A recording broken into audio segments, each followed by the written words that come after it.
Hello दोस्तों, कैसे हैं आप लोग। मेरे ब्लॉग में आप सभी का फिर से बहुत बहुत स्वागत है। दोस्तों, जैसा कि आप लोग देख रहे हैं बाहर का मौसम कितना अच्छा है, क्योंकि बारिश हुआ है और पूरे दिन से बारिश हुआ है। और ये मौसम को देखते हुए मैंने सोचा चलो चाय बनाते हैं। और शाम का टाइम भी था, 6 बजने वाले थे। और उसके पहले कि मैं किचन में लगूं और सारे काम शुरू हो जाएं और मैं चाय पीना भूल जाऊं, तो सबसे पहले भाई चाय। काम करने से पहले एनर्जी तो चाहिए, और मेरे लिए मेरे लिए एनर्जी चाय से ही मिलती है। वो है तो ठीक है। उसके बाद फिर चाय वाय पी के मैं वापस से किचन में आती हूँ, और जो दोपहर के बर्तन जो साफ़ करके मैंने रखे थे वो वैसे ही एज़ इट इज़ रखा हुआ था। तो मैं एक एक करके वो सारा बर्तन उसको सही जगह पे सेट करने में लग गई। और साथ में मैंने फ्रिज से दूध भी बाहर निकाल लिया और उसको थोड़ा नॉर्मल होने के लिए रख दिया।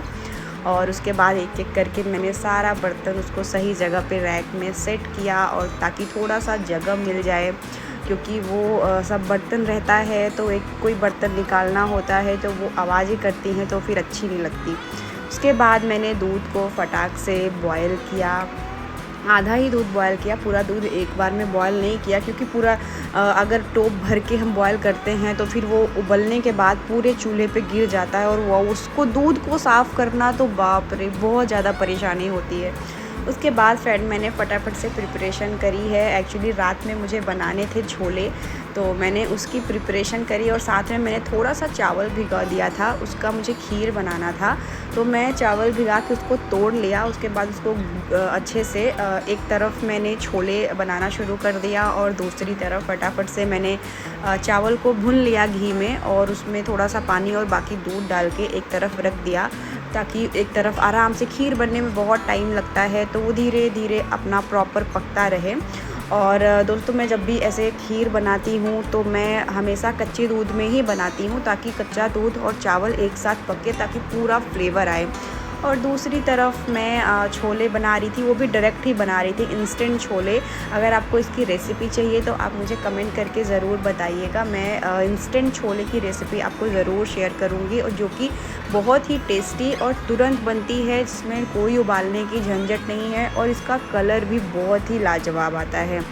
तो जब मैं छोले और खीर बना ही रही थी, तो मैंने सोचा कि जब इतनी सारी मैं छोले और खीर बना रही हूँ तो फिर रोटी क्यों बनाऊँ। बेटर है कि चलो मैं भटूरे बना लेती हूँ। पहले तो मैंने सोचा कि चलो पूरी बना लूँगी, फिर ये हुआ कि नहीं, पूरी नहीं, भटूरे बनाओ। तो फिर मैंने कहा चलो ठीक है भाई, भटूरे ही सही। तो मेरे पास मैदा पड़ा हुआ था, तो मैंने फटाफट से भटूरे के लिए आटा गूँथ लिया, मैदा और दही और थोड़ा सा नमक डाल के, ताकि वो रेस्ट के लिए उसको छोड़ दूँ मैं। क्योंकि भटूरे अगर आप बना रहे हैं तो थोड़ा आप उसको आटे को रेस्ट देना ज़रूरी रहता है। तो फटाफट से मैंने आटा तैयार किया, और सारा मैश आटा गूँथने के बाद वो फैल जाता है तो उसको क्लीन किया। और उसको क्लीन करने के बाद ऑब्वियसली बर्तन तो होना ही होना है, बिना बर्तन का तो कैसे काम चलेगा। तो बहुत सारा बर्तन हो गया था, थोड़े बर्तन सुबह के भी थे, जैसे कि तवा ववा मैंने धुला नहीं था, तो वो सारे बर्तन मैंने उसको वापस से सब क्लीन किया, ताकि रात के लिए ज़्यादा बर्तन ना बचे।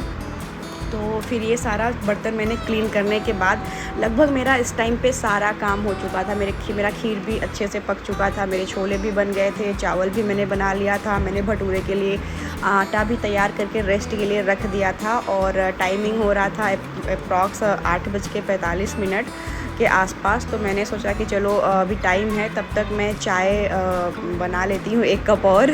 उसके बाद मैंने मखाने तले, और मैंने चाय बनाया स्नैक्स के लिए। मखाने तले, और साथ में मैंने मूंगफली था मेरे पास पहले से भुना हुआ, तो मैंने मूंगफली लिया और मखाना। उसके बाद उसको पीने के बाद मैं सलाद के प्रिपरेशन में लग गई। तो जिसमें मैंने सिर्फ छोले थे, तो मैंने सिर्फ प्याज ही ऐसे रिंग रिंग करके उसको कट कर लिया, और साथ में 2 मिर्ची और नींबू। और साथ में जब खाने के लिए मैंने सर्व किया तो थोड़ा सा काला नमक ऊपर से छिड़क दिया। उसके बाद मैंने फटाफट से भटूरे को तल दिया, और क्योंकि भटूरा गरम ही अच्छा लगता है, तो ऑब्वियसली खाना सर्व करने के पहले मैंने खाना को सर्व कर लिया। उसके बाद मैंने भटूरा को तलना शुरू किया, ताकि बिल्कुल गरम गरम थाली में भटूरा जाए। और ये आप देख सकते हैं कि बहुत ही अच्छा भटूरा मेरा बन भी गया था। ये होता है, कभी कभी कहते हैं कि किसी किसी दिन सच में बहुत अच्छी चीज़ें बन जाती हैं। Most of the time bhatura बहुत रेयर ही ऐसा होता है कि फूले, बट इस बार तो बहुत गजब ही हो गया, बहुत अच्छा ही फूला।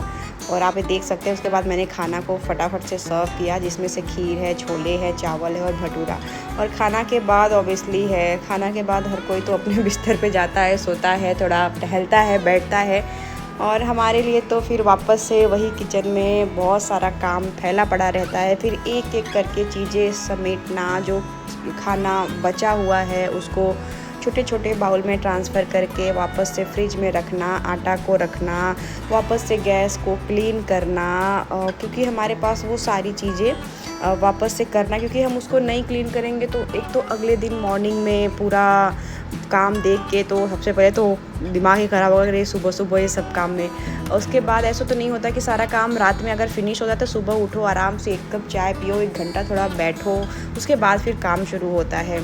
तो बट इसलिए रात में रहता है तो किचन भी क्लीन रहता है, और गंदा किचन सही भी नहीं रहता छोड़ना। तो उसके बाद सारा चूल्हा क्लीन करने के बाद, किचन क्लीन करने के बाद मैंने सारा बर्तन धुला। सारे जो खाने थोड़े बहुत छोले बच जाते हैं, अक्सर ये सब चीज़ें बनाओ तो कितना भी आप कम बनाओ बट वो बच ही जाता है। तो मैंने उसको फ्रिज में रख दिया कि अगले दिन खाने के साथ थोड़ा थोड़ा गर्म करके यूज हो जाता है।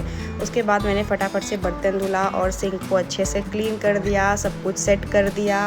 और फाइनली ये है आज का हैप्पी एंडिंग। तो यहाँ पे होता है काम ख़त्म, और इसके बाद फिर ये होता है कि बस अब वापस किचन में एंट्री, अब अगले दिन मॉर्निंग में अब ये किचन बिल्कुल क्लीन हो गया। आज का वीडियो आपको कैसा लगा